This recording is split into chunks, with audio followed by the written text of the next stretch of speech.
This is a prime example why you don't trust someone on Marketplace just blindly telling you that, yeah, mate, she'll be right, send it, it's freaking awesome, came straight out of my running car. It's gonna cost you double, triple, sometimes quadruple to not check these things.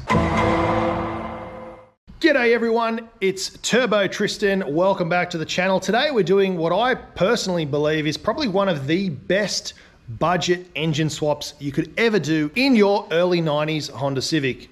These engines are cheap, they are great, they are strong, and it's a massive upgrade to what this car came out with. However, in this video, this is a major warning, and it goes back to the old saying, the poor man pays twice.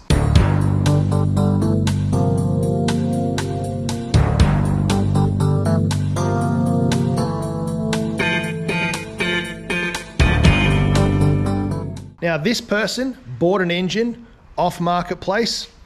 The engine in question is a B18 B2. This running gear and driveline comes directly out of a DC4 Integra.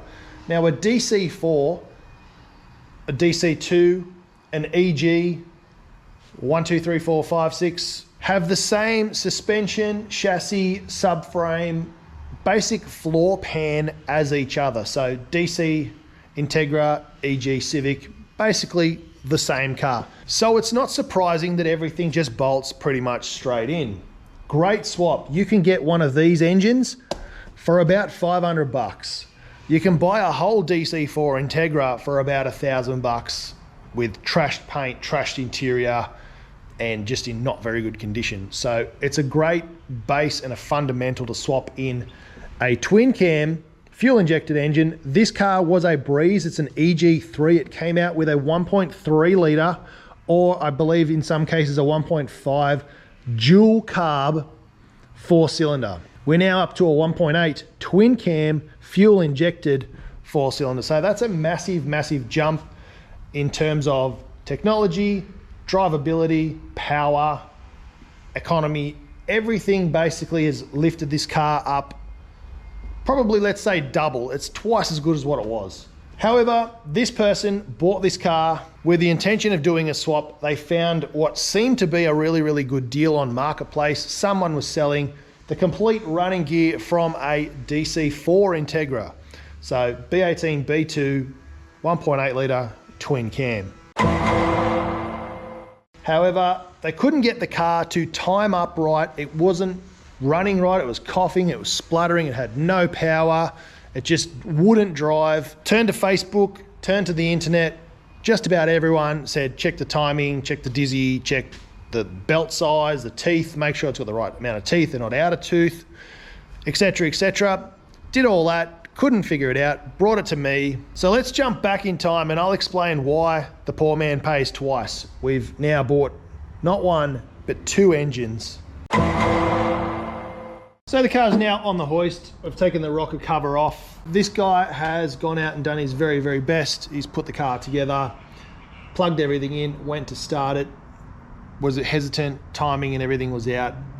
As you can see here, to get the car to run, they've had to move the timing all the way over to max one way. First inspection, taking the cover off, the belt is super duper loose. And when you actually turn the crank, it'll turn and then it'll plop up and then bounce. So it's jumping teeth. You can see here already we're almost straight up and down with the up, and on this one we're way off.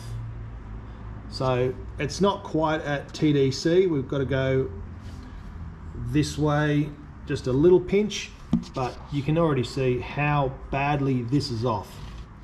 If this was the only problem, then it'd be fine. We'd just fix this up and keep going. The engine's non-interference, so it hasn't hurt anything. But on closer inspection, looking around, we've found some dodgies here. We're missing a bolt, so I've replaced it with a rando bolt. I don't believe the valve lash has been done at all pretty much ever, so there's a couple of kilowatts to be gained in that. And then we go down to the crank. Firstly, the big thing is the crank bolt was finger tight. Secondly, you can see here that the keyway in the crank has thrashed out the actual keyway spot in the crank, and it's got between 1 and 3 millimeters of play there. So you can see that moving already, and then under load with the grip of the tires, the gearbox, all the load on the engine, that's going to definitely move that 1 to 3 millimeters there and throw everything way out just regardless. So major issue. So I've pulled the pan off the old motor. I was told that the gasket was pretty much brand new. It wasn't. It was over tightened and smooshed out of shape, so it was always going to leak. But it doesn't matter anyway because we're not using this engine. But the oil pickup was totally smashed in. The customer then asked if we could fix this engine and fix that crank and get it all happening. And for a B18 B2, it's not really worth bothering. Like, yes, you could do it. It's probably going to cost you between 1 and 3 grand to pull that out and get all that happening. You could leave the head and the rods and everything in there and just pull it out from the bottom. Pretty dodgy, but you may as well do rings, bearings, the whole lot while you're in there. That probably puts things up to like 3 grand roughly. Lap the valves, do the head gasket, all that stuff. You're looking at a few grand. Whereas what I've done is I reached out to my buddies Thomas and Tolly from TNT Garage. We picked up this B18 B2, so exactly the same engine, just in a long motor for 500 bucks. Now, I don't know the full condition of this engine. It did come out of a running DC4, but first thing you'll notice right there is the keyway isn't thrashed out. So already we are winning. Next thing to do is pull the cover off this, check the cams, make sure they're not worn. The cams in this engine kind of look all right. If they are better, we'll swap them. Valve lash, the whole lot. And while the belts are off, we will adjust the valve lash and then set everything up and do the whole lot. I will pull the pump off, change the front main seal, pull the rear main seal off and do that while it's out. We're going to do a new gasket here. We're going to reuse the gasket in the top because it's brand new. New oil filter, new gaskets, make everything nice. Check out the thermostat. And yeah, we're going to try and make this one nice. Everything else looks pretty good on it. I've already given it a quick cleanup, so I'm going to pull all this stuff off, inspect this, paint up the block, get it all clean, do all those swapsies, and yeah, I'll show you along the way what we find. As you can see, I've got the block here and it's all looking really, really nice. I've actually painted it all up. This does absolutely nothing. I just like to do it to all of my builds. There is a small reason for it. 1, it looks better, and 2, if there's any oil leaks or any gasket leaks or anything, you can see where they are because it's all nice and clean and it's all nice and bright silver. Now currently I have the water pump off and the oil pump off, doing the front main seal and swapping the water pump from the other engine. I've already gone ahead and cleaned up and done the rear main seal just in there. Important to do all these things while the engine is out and apart. Just a lot easier to do rather than do it in the car. Now, one thing I've done on this engine, and I usually do it when you get a second-hand engine to avoid the problems that we had earlier, is just check all the bearings. Now, this sort of movement, that's perfectly normal. I've checked them all at different points of the rotation. They're all exactly the same. So nice and tight enough clearance. There's no knocks. None are really, really loose. So yeah, that's all good to send. I've taken the windage tray off, cleaned that up, just gotten rid of a lot of the old carbon and oil and shit in the engine. I'm gonna slap that all back together now, put the oil pump and the oil pump seal on. I did have this submerged underwater with some cleaning chemicals in there, so I'm gonna pull apart all these sections and just clear them out, and probably take the back off and just clear all that out as well. There might be some gunk or anything in there. I should have probably filmed this more. I've already done it, but one thing I always like to do when I'm pulling apart an engine that's old and used is pull apart the oil pump, check it for any burrs or anything in the gears, make sure the gears are all sweet, clean all the old gunky carbon and oil and everything out of there. And if it's going to be turboed or something, you can port here and here just so the flow is a lot nicer.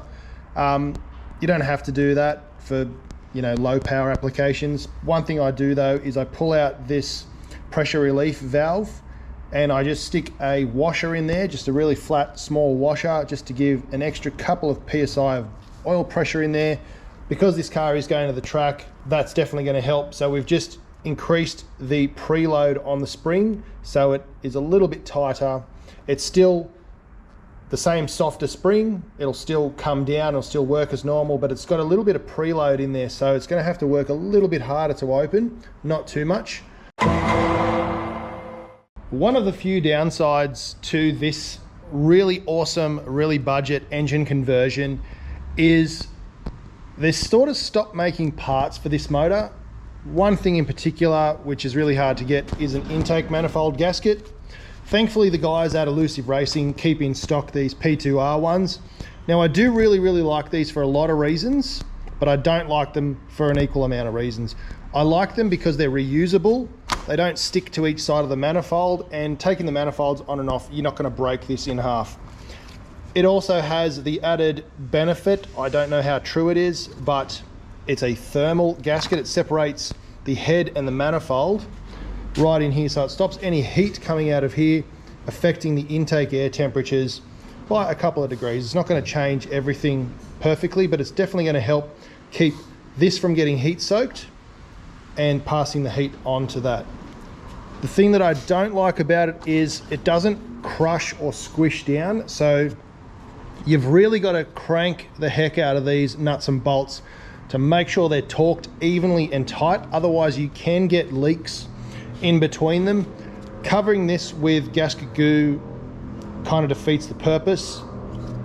You do need to put a little bit around the water port here. So the blue one, use blue for water, grey for oil.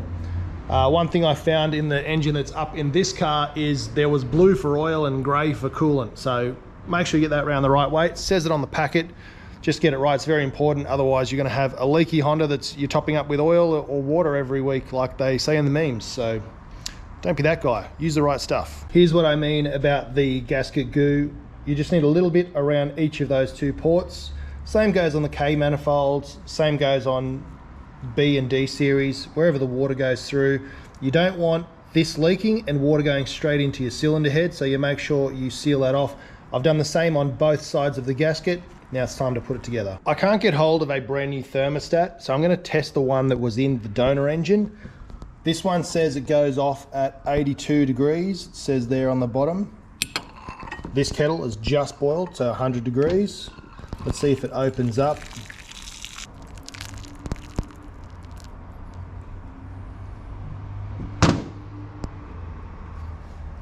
Yeah, and you can see there that it's opened.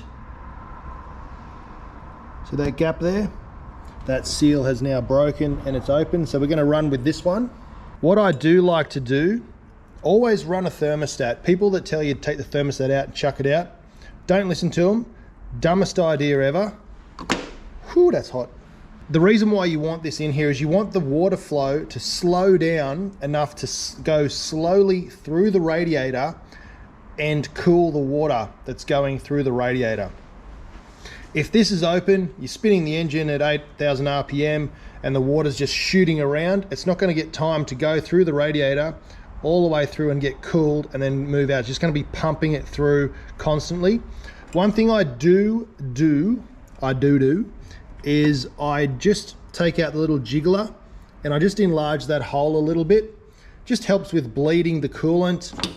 And if for some reason it doesn't open or the thermostat does fail, you do have some water flow going through there.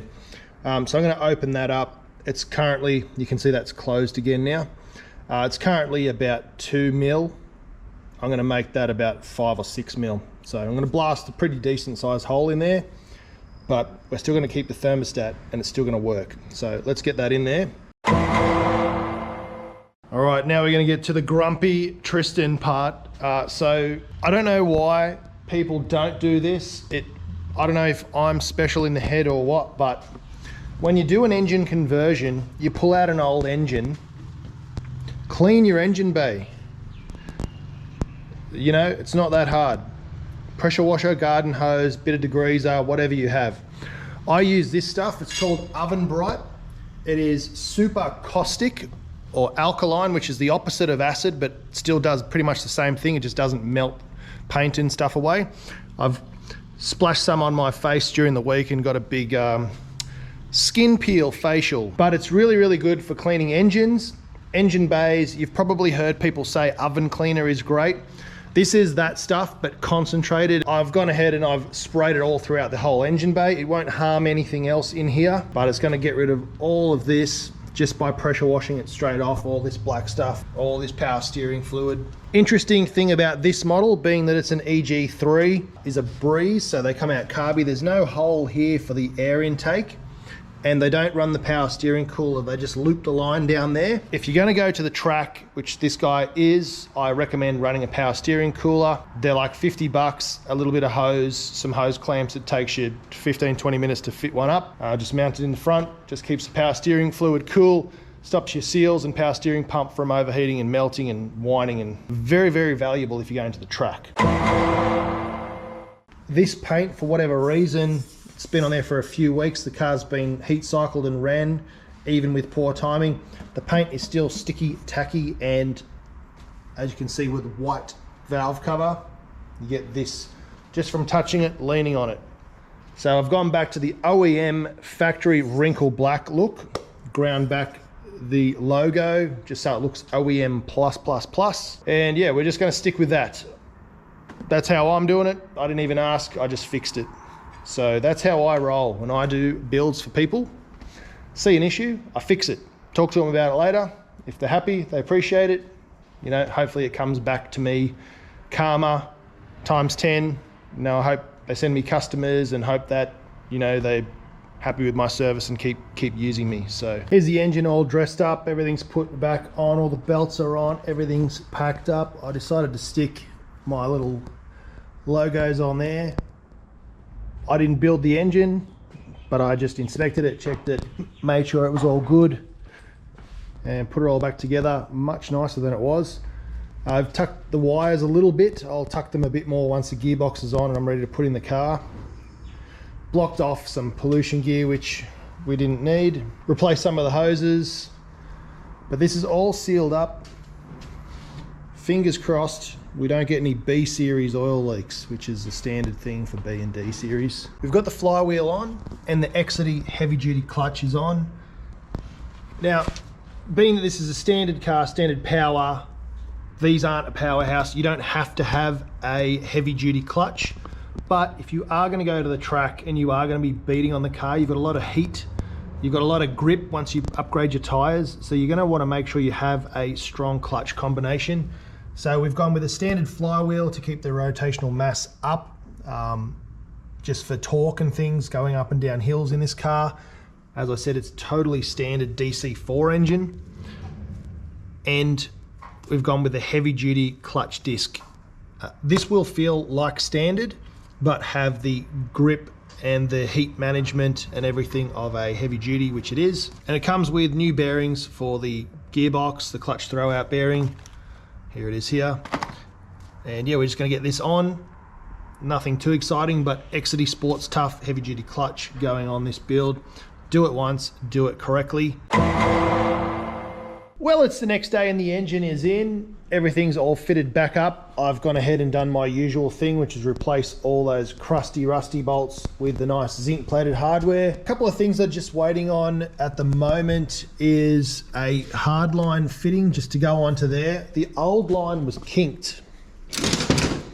So here it is. Here you can see there, that was pretty kinked. Fuel would go through there, but this is going on the racetrack, and what people don't understand is when you're doing a swap with the intention of tracking your car, any time you're on a racetrack, the oil and the fuel is under the effect of G-forces, and if the oil sloshes all the way to one side because of grippy tires and a big long sweeping corner and all the oil goes away from the pickup, you run the risk of starving your engine of oil, spinning a bearing.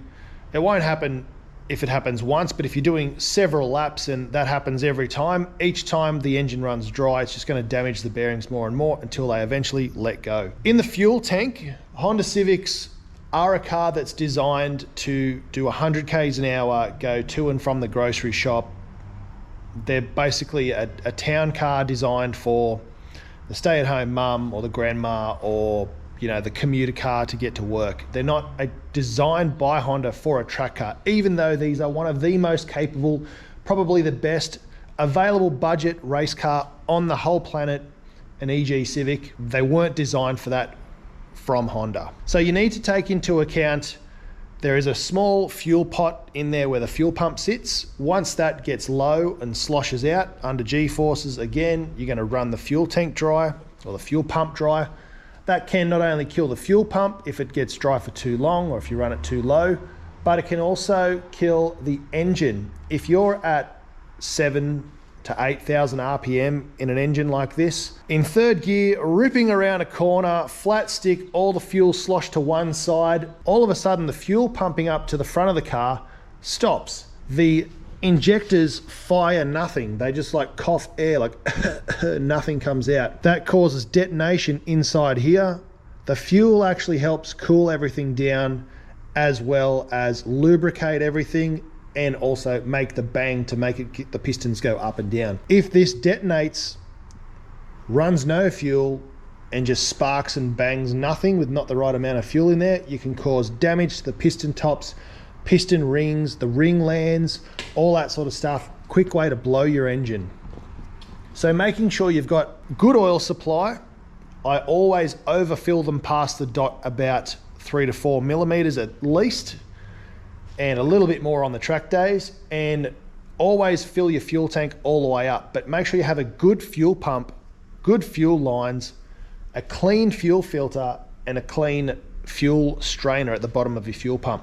Now, I've spoken to the customer. He has not checked anything in this fuel tank. So, and it's not in the budget for him to pay me to do that. So he's gonna have to look at that later on once he watches this video. Again, I reiterate this point a lot. The standard fuel pump in an Integra or a Civic or anything that's just a commuter car or a fun little weekend sports car, it's a tiny little fuel pump and it's not really designed for motorsport use. You don't have to put a gigantic expensive pump in there. Something around about 100, 120 bucks off the shelf that'll flow 5-10 times more fuel than you'll need. Making sure you keep the fuel pressure up.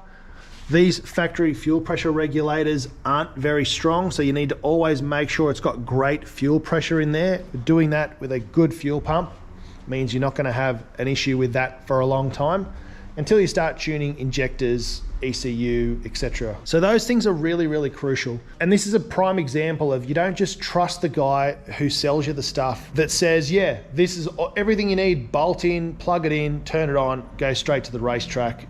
Check things. We found in this old engine, there was a bashed in sump.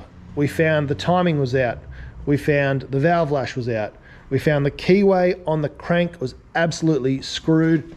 You can see it here. It's really, really bent out of shape. You can see that there, how badly damaged that was. The keyway is tiny and that hole is massive, almost close to double the size. So check things, guys. It's really, really important. This thing's gonna run like a brand new car. We've done the valve lash, we've done the timing, we've done the clutch, we've done everything in this car now. It's got fresh coolant in there. I've filled the radiator halfway up with concentrated coolant. The other half is water. We're just waiting for this fitting so we can start the engine and test it all out, bleed out the coolant, and this is ready to go. There were some other things I found, like the axle nuts weren't ever staked the first time around, but they are now. So these are torqued down and staked. I can't remember when I picked up the camera last. I know I showed you everything was in, but we've actually had the car running. Firstly, I couldn't get the car started at all. I had to call this man to do his wiring magic. Firstly, he found that the Dizzy was filthy inside, so we've changed the cap. We've cleaned all the plugs. He checked the injectors, they were working. We had the fuel pump, we could hear it turning on. He then had to rewire the map sensor and the TPS sensor because they were a bit backwards. A couple of the wires were flipped. Let's have a look at some other wiring under the dash, under here and here. The wiring on this car is a bit of a mission because it was once converted to VTEC, then converted back to non-VTEC, and now we've got a loom from a once VTEC converted car to a non-VTEC car to, we believe, a stock DC4 ECU. As soon as you had the car running, we've got the timing set, we did all that. That was no problem. The engine sounds great. There's no rattles or knocks or anything, and it timed up perfectly. But as soon as you rev the car or put it under any load, we were just about to take it for its maiden voyage, its first test drive. As soon as you load the car, it wants to die. So first, I clamped the return line. Didn't make a difference. We took the return line off. Nothing was coming out of the fuel reg. Okay, maybe there's that issue. We open up the fuel feed line and the pressure is very low dribbling out of there. So the next thing was to pull out the fuel pump. And I wish I had filmed this as we were taking it out, but we were just too curious and too excited. And what we found was nothing short of surprising. Split fuel bag with the gauze inside, totally trashed. It's had some wiring here in the past, and the fuel pump, mind you, this is a brand new swap, but the fuel pump was absolutely shagged. It's possibly a low pressure fuel pump from a carby car. We can't confirm that. But another major thing was, this is the hose inside the tank. And you can see here that it is split, leaking all the pressure in a couple of spots.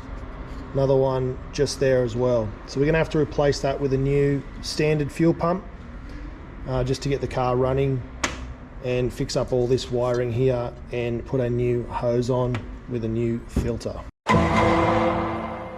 So now we've ironed out all of the bugs and I've taken this car for a test drive. I'm not going to drive it on video because it's not my, and I don't have permission from the owner to take the car for a drive anywhere for filming or anything.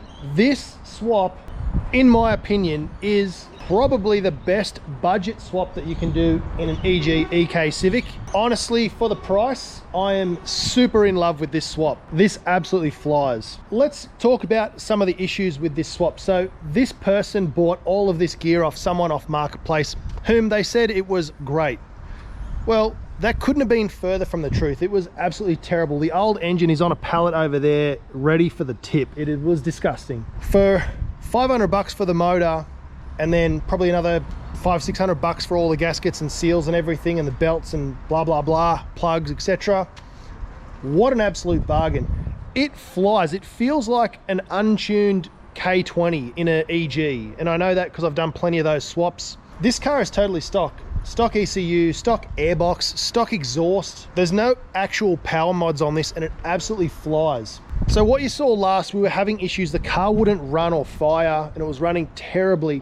And that's because the fuel tank that was supplied with the swap had a disgusting, rusty, busted ass, probably a carby fuel pump in it. We've now put the OEM factory equivalent fuel pump in there. We've tested it, we've got pressure. And then we had another issue, the fuel pressure regulator on the supplied fuel rail. I used the one off that engine and I shouldn't have. I had a spare one. This one works, so it was just not working at all. Something so simple as a fuel pressure reg was stopping the car running nice. Now revs all the way out, gets all the gears, sings. I can't recommend this enough. While we're going, here's another car that I built recently. I didn't film it. To me, I thought it was nothing too crazy, but now the car looks absolutely crazy. We've got the spool up all over the hood, and we've got the spool up decals here. I'll chuck in some photos. This car was just in a photo shoot at a car show, and it was a D15 B7. I've put a D16 wire 1 head on it.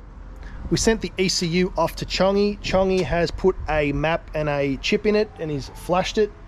So now we've got a tuned D15 VTEC in here with a res delete and a little cannon muffler on the back, whale dick intake, and it's just a really good screamer. For the price that it cost to do this, we could have probably done that. That's how good that swap is. So not taking anything away from this. This one has VTEC, that one doesn't. You know, bit of street cred there with the VTEC, but this car, my God, everything else about it is still rough. There's wires everywhere. That wasn't our job. The suspension needs alignment. There's some other questionable things on the car. The bits that I did, I'm really proud of that. That is a great swap. So for anyone looking for a budget swap, rather than do a K-swap or a VTEC swap and then not have the budget and cheap out and buy all cheap Chinese parts, Temu engine looms or Temu dizzies or freaking whatever else, get one of these. Engine gearbox combo. It's a drop-in bolt-in combination. The wiring and everything is basically the same. Just make sure you have the right wiring loom and ECU that goes with that. I've mentioned this many times before. The chassis underneath this car is basically an Integra DC4 anyway. Now it actually is. So that's going to be it for this video. Basically a day in the life of me doing my mechanic race car swap builds for people. This is one that I think is really cool and I'd like to see more of it. There's a lot of popularity and pull coming now for the D series, but I think the B20 and the B18 non-VTEC, they're slept on. They're really cheap. So if I was you guys, I'd be jumping on those. For the budget conscious guys, we don't all have to have a K-swapped beast of a race car that makes stupid power and all the torque. This is just as fun, I promise you. Anyway, that's it for me. Catch you in the next one. Cheers.